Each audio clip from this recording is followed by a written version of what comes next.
Hello everyone, myself Madhav, chavan, roll number 24. I am going to present a seminar on topic jugular venous pressure waves, its causes and interpretation.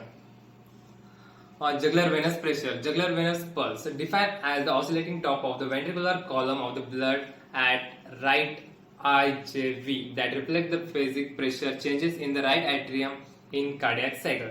Jugular venous pressure, ventricular height of the oscillating column of a blood. Here are some graphical representation of abnormal jugular venous pressure.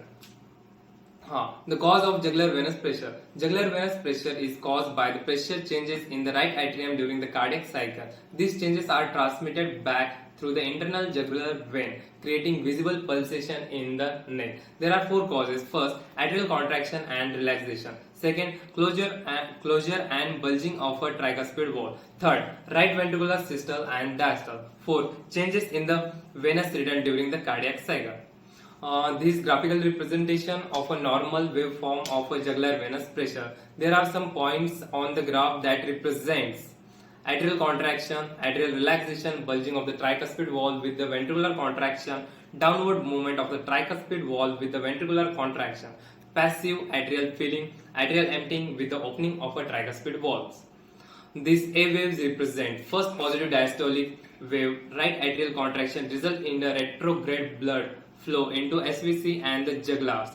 Second point, dominates wave in the JVP and the large than V.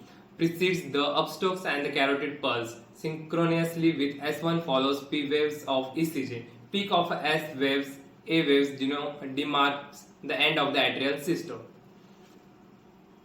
C waves represent, not usually visible, two different causes. Transmitted carotid artery pulsation. Second, upward bulge of the tricuspid valves in isovolumic systole.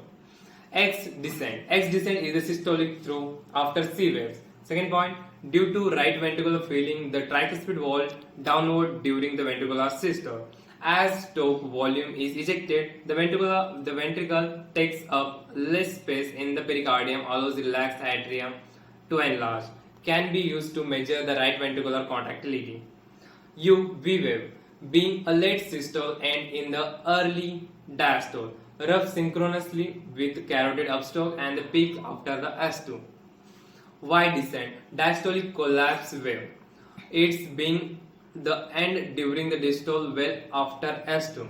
Rapid emptying of a right atrium into the right ventricular following the opening of the tricuspid valve into early diastole.